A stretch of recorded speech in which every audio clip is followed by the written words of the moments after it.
Wow, abawagizi ba Rema Namakula munange babadde happy omulabako. Kakati nno anyumidde munange ate wali mu kala black kw'ossa ne white wabadde ng'ali seeti munange ate okugenda wali ku NTV eside. Kakati nno Spice Diana naye akakasizza munange ate eside eno. Vinka naye mulina munange ate mu maaso awo.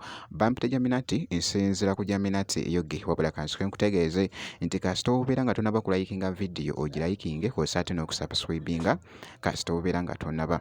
Kaakati nno ntanze munange ate n'omukyala Rema Namakula. Rema Namakula leero bw'atyo munange ate wabadde alabiddwako wali bannange omukyala abadde ali simanti nnyo wabula okujjayo munange ate n'okulabika obulungi. Kakati nno ayambadde munange ate kakala wali mu black kw'ossa ate ne white. Muganda wange omukyala bw'atyo munange ate bw'abadde alabiseeko.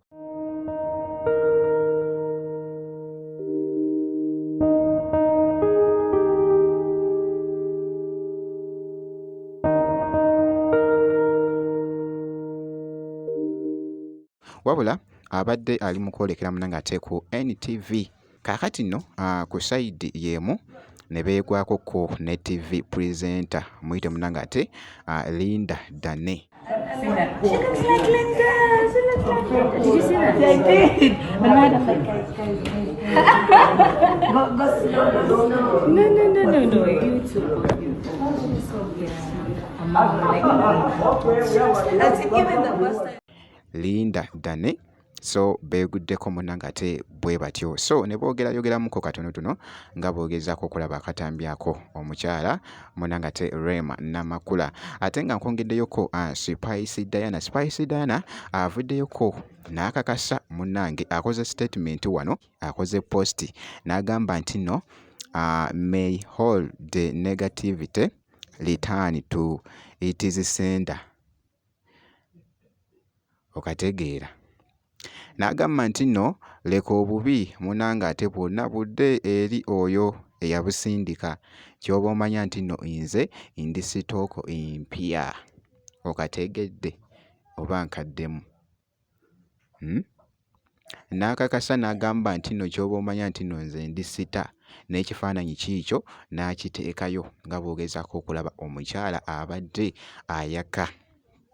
Abadde ayambadde bw'atyo omuyimbi munange ate Spice wali mu kakala kabadde kakala kikano ka bbulu t-shirt gy'abadde ayambadde kw'ossa ate wali n'empale eya jiini.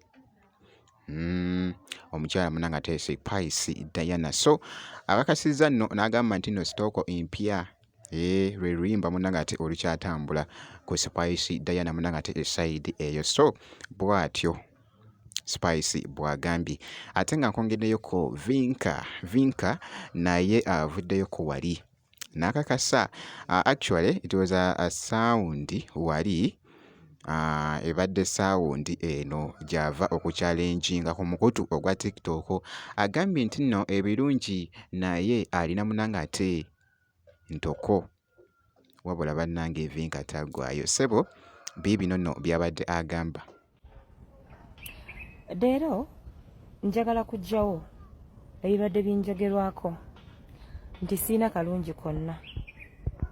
Mikwano nina ebirungi byange era bye bino wammanga. Ninamu ku ntondo, simanyiirwa, seeguya, singa ommanyiira nsobola okuyisaamuko ku ggaali. Si mbubi. Ate bw'ombeera kumpi osobola okulya siraapu. Kati abadde bagamba nti siina birungi byange. Ebyo byammwe? Ebyo byammwe? Alright, Vinka libadde eddoboozi lyabadde atuddemu ku mukutu ogwa TikTok. So lituleedinze nnyo munnange likutte ettabbu. So ne Vinka naye avuddeyoko n'alikolamu challenge. Nga bw'olabye bw'atyo bw'abadde alabiddwako mu katambi ako omuyimbi munange ate Vinka. Ky'olina okukola kusigala nga weekuumidde ku Jaminati Yugi. Ebisigadde byonna tujja kubeera nga tukuwa update yonna gwe kasita obeera ng'osubscribinze.